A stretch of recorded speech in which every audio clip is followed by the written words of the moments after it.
Hello, dear friends. Welcome to Cassia Naturals. If you're new on my channel, you're so welcome, and thank you so much for clicking on this video. So on this channel, I do share DIY crafts like lifestyle, healthy lifestyle, and how you can have flawless skin without using any toxic ingredients, and how you can grow your natural hair given by God. So now, like on this channel, I upload videos every day, but on crafts like lifestyle, we upload only on Saturday. Yes, so you're so welcome to crafts like lifestyle. Video. Topic today is actually, coming from Jeremiah chapter 6, verse 14, and we're going to use the New King James Version, and we're also going to use the KJV Bible. Yes, is there a safest place on this earth? The safest place on this earth, does it exist? Is it there? So Jeremiah chapter 6, verse 14, the Bible reads, they have also healed the head of my people slightly, saying, peace, peace, when there's no peace. Actually, in the 1930s, of course, like I was not yet born, and I'm sure most of my viewers, you were not born. But in the 1930s, some of the world's best minds concerned about the future sought to find like what they believed would be the safest place on earth. This is where on this planet would it be likely that anyone would be threatened by war? Using the best resources, the finest data, and the sharpest analysis, these great minds found the ideal location. The safest place on the world in the 1930s, it was an island in the Pacific, its name Okinawa. The point, it's simple. Our world is fallen, the sin, death, suffering pervade the planet. The world as it is not what it should be. There's nothing under the sun that we can totally rely on, not even the ground beneath our feet, as anyone would who even suffered through an earthquake would tell you. In some senses, though, that could be good. Why? Because this world, as it is now, is not our home. It's a place scheduled for destruction. That is according to 2 Peter chapter 3, verse 10 to 13. You can read those verses at your own convenient time.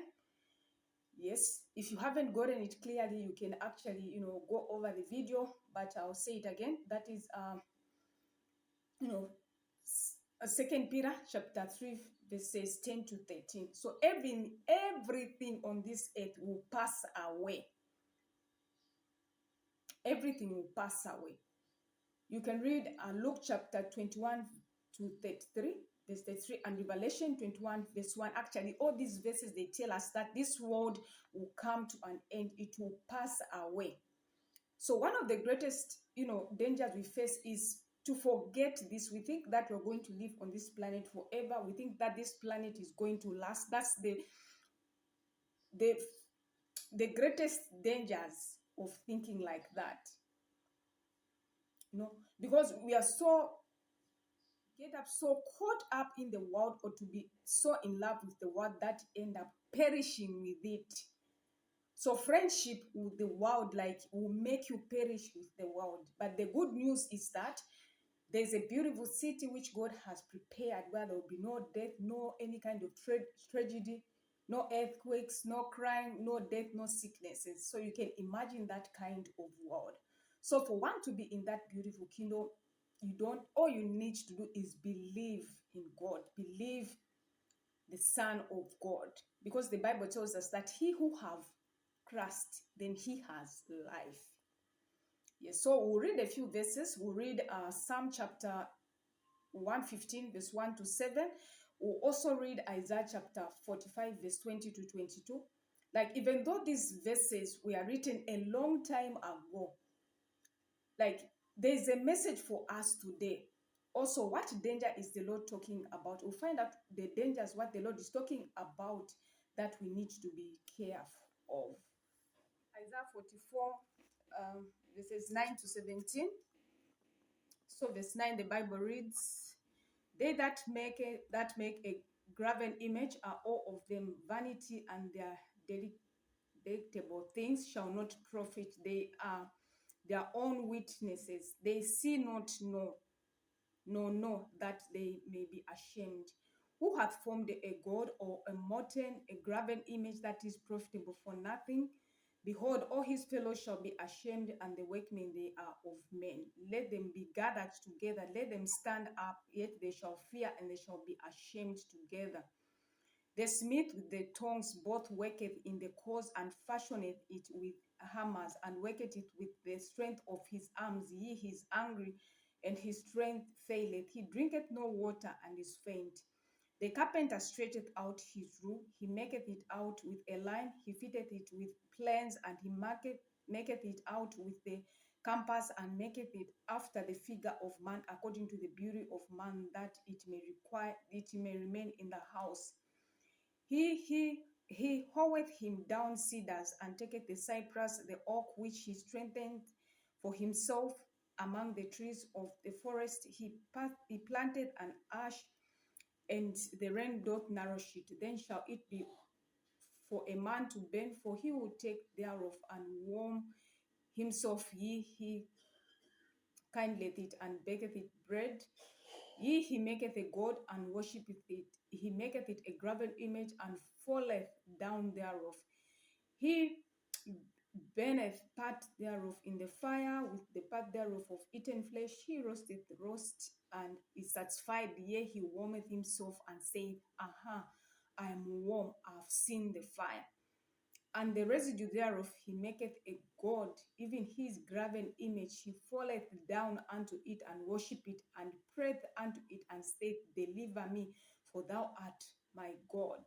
Reading Psalm chapter 115, verse 1 to 7. The Bible reads, Not unto us, O Lord, not unto us, but unto thy name give glory for thy mercy and for thy truth's sake. Wherefore should the heathen say, Where is now their God? But our God is in the heavens. He hath done whatsoever he hath pleased.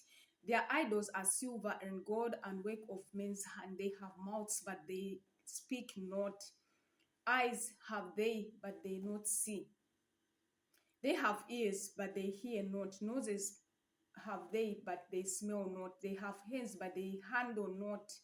Feet they have, but they walk not. Neither speak they through their throat. Actually, all these verses are admonishing us to say that, you know what, friends? In this world, no one can be saved through anything else except through God. The only safest place we can find it is in God. The only safest place we can find is resting in God and depending on God and having a relationship with our God. You know what? We need always to rejoice in the Lord who made the heavens and the earth. You know, all that is in it, just by his word, everything came to existence. But in this world, we also find people like who make their graven images, which cannot speak, which cannot walk, which cannot hear. And people bow to such things which are idols, and God do not like that. You are heading to destruction. So time is still here. God is giving you still grace. Like in this world, we'll never find peace no matter what we do. Even if we were to accumulate so much wealth, we'll never find the safest place on this planet Earth. There's no safest place on this planet Earth. Like intellectuals have tried, using best resources, finest data, sharpest analysis. These great minds, like even though they tried, but they failed. It will never be, we'll never have a safest place on this earth, because everything will come to a ruin. And you know what, like everything, there's distraction, there are tornadoes, there are earthquakes, floods. All these things are going on in our world today. So the only safest place that we can find it is in God. The good thing is that God is ready to accept us the way we are. We don't need to do anything. We just need to believe and accept. Yes. So actually, so much of the Old Testament was the story of the Lord actually trying to point his people away from the Lord. The practices, the teachings, and the small gods of the world, things that in the end could not save them. So even worse, not only could they not save them, they could not satisfy them either. Now, I'm leaving you with a question. Like, what are the things in the world that make life here so hard? In what ways can we see these hardships a blessing? That is, in what ways do they help you remember that this world is not your final home? So, like, whatever situation we are going through, don't despair. Rejoice in everything, because the Bible tells us that rejoice always and rejoice always, because we have a beautiful city that the Lord has prepared for us. So, thank you so much, dear friends, for watching this video.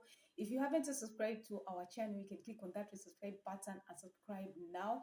And make sure that you hit on that notification bell so that every time we post, you'll be notified. Thank you so much for watching. Bye bye. God bless you. God loves you.